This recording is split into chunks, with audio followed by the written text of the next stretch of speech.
Hola, vamos a ver ahora el tema de la intertextualidad. Lo vamos a ver a través de algunas imágenes y textos que están en una presentación de PowerPoint.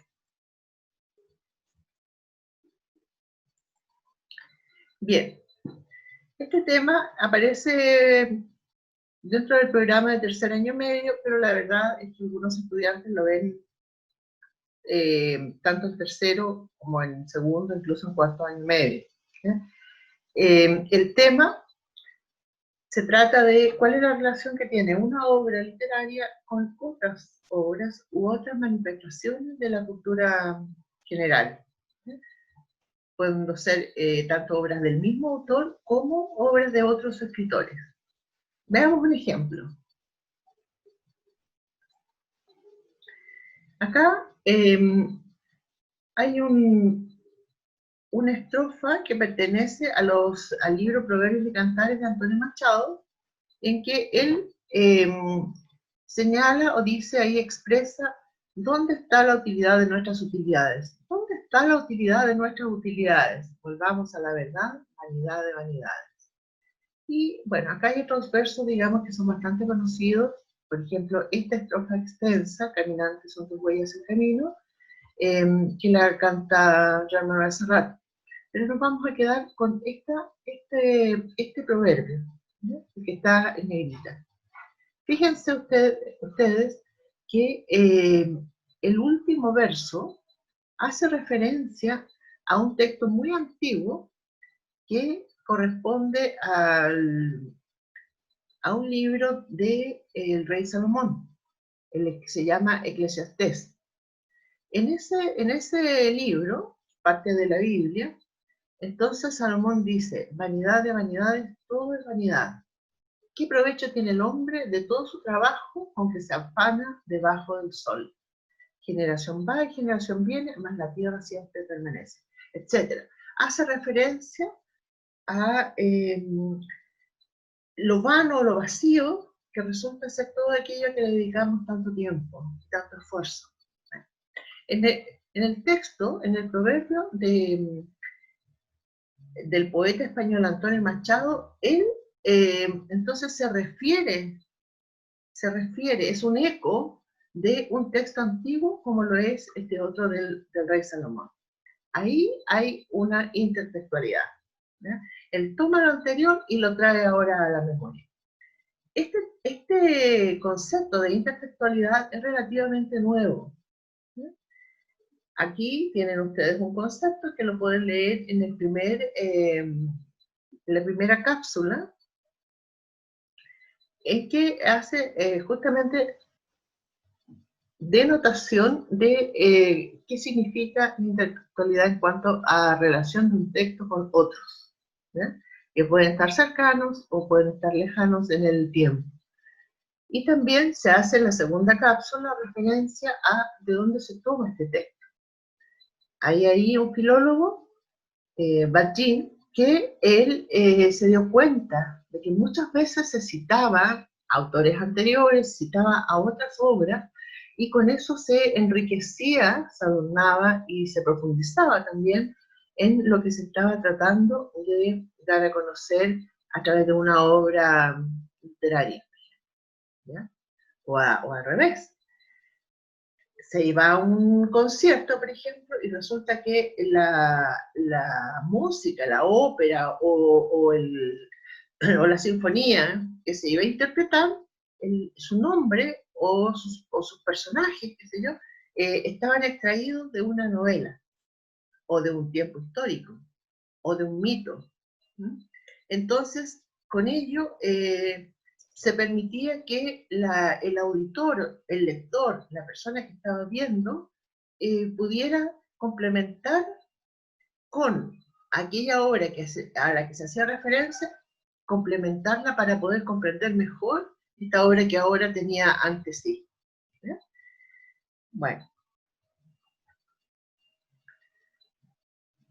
A veces, un autor se da cuenta y cita directamente, como en el caso de Antonio Machado, él cita directamente a Salomón, ¿ya?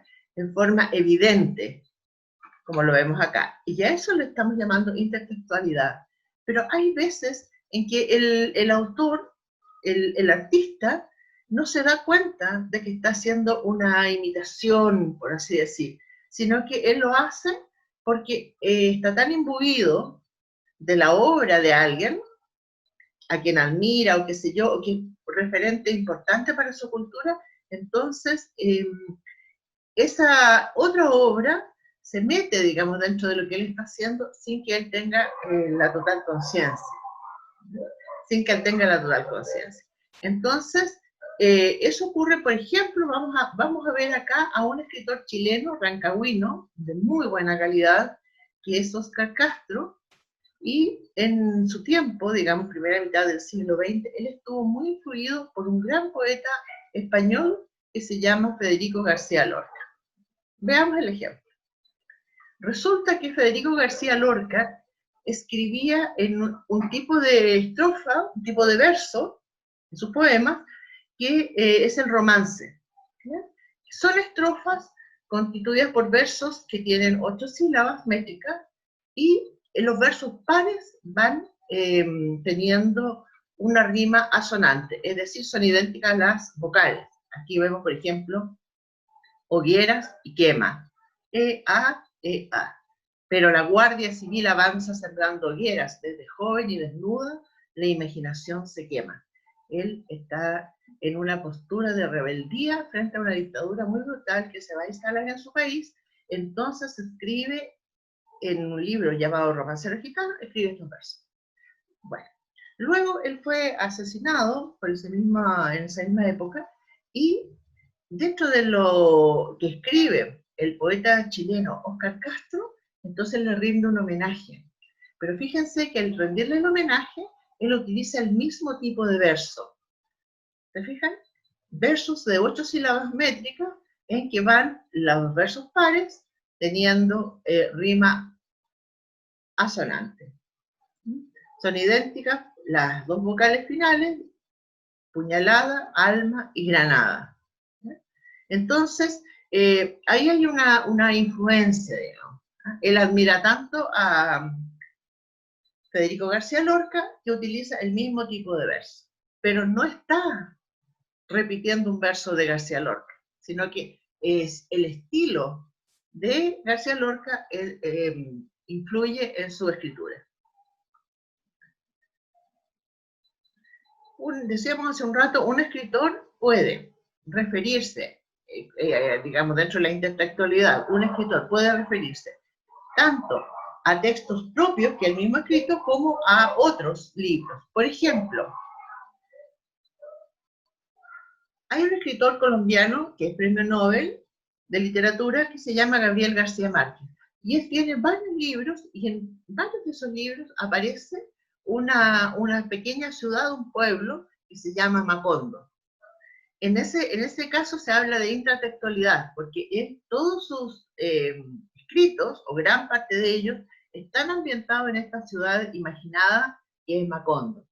El mismo caso ocurre con Tolkien, escritor inglés, que sus libros están ambientados en un lugar que él también ha creado, así como García Márquez creó Macondo, él crea un lugar que se llama la Tierra Media.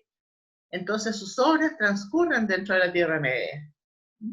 Eso sería la intratextualidad, porque se refieren a obras de sí mismos. En cambio, en una intertextualidad general hay una referencia a otras obras distintas de las propias. Por ejemplo, una muy, muy conocida es Don Quijote de la Mancha. Miguel de Cervantes había escrito la primera parte de su libro, y este tuvo un enorme éxito, y él no pretendía escribir más. Sin embargo, en esa época ocurrió que apareció en América una segunda parte, una saga que decimos. Entonces, esa segunda parte llegó a su conocimiento en algún minuto, y por supuesto que a él le molestó, porque eran personajes que él había creado. Entonces, escribe la segunda parte del Quijote de la Mancha, pero introduce en esa segunda parte un diálogo, un capítulo en que habla de esta obra que era el Quijote apócrifo de Avellaneda, que se había escrito en México, acá en América.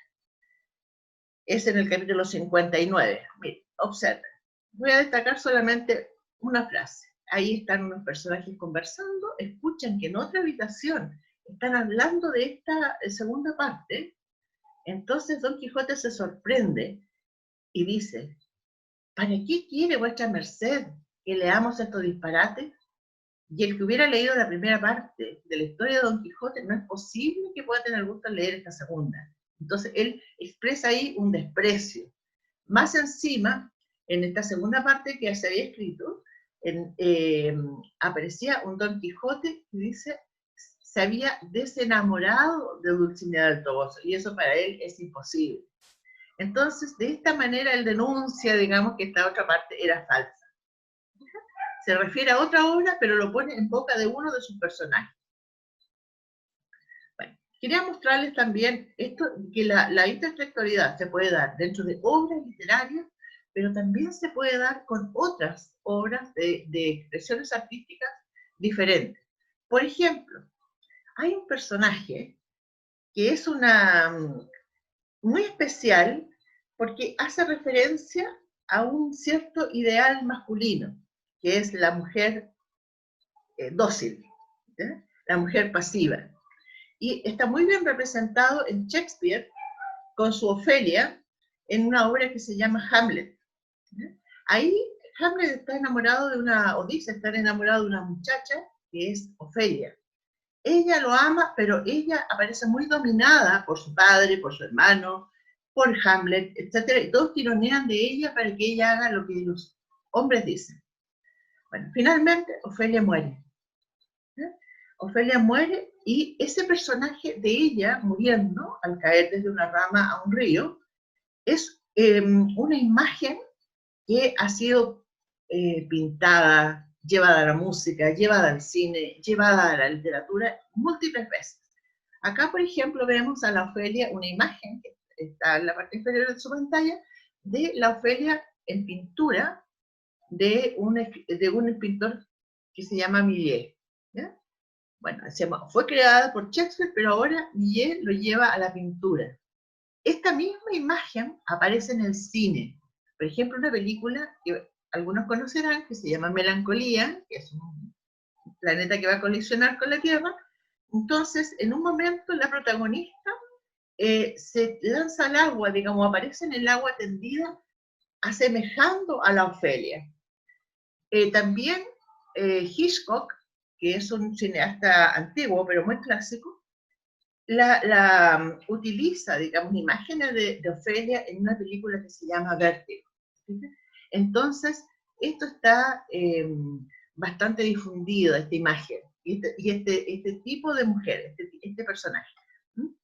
Y uno lo puede conocer a través de diferentes formas de expresión del arte. Aquí quiero mostrarles una imagen que está tomada de internet, no es mía, y es que aparecen varios tipos de intertextualidad, tanto si está dentro de libros del mismo autor, como con libros de autores diferentes. Entonces, es un detalle en realidad y no tiene mayor relevancia. Es relevante, sí, entender que cuando uno se refiere a otro texto, sea porque haga una cita, sea porque haga una referencia, la nombre o qué sé yo, hable acerca de ella, como en el caso del Quijote, hay varias formas de dialogar con un texto diferente. Entonces es esperable que uno conozca también ese otro texto, esa otra pintura, esa otra obra de cine, esa otra ópera, esa otra sinfonía, qué sé yo, para que entonces se enriquezca mucho más el bagaje cultural que cada uno de nosotros tiene. Seguramente tú vas a encontrar dentro de los juegos que haces en línea, dentro de las películas que tú ves, vas a encontrar referencia a otros personajes, a otros seres que pertenecen a la mitología. Pensemos en las películas que se basan en mitología egipcia, por ejemplo, están dialogando con obras que son muy, muy anteriores. y sin embargo recrean a esos seres, a esos dioses, a esos sacrificios rituales, etcétera, para traerlos al presente. Esa es la intertextualidad.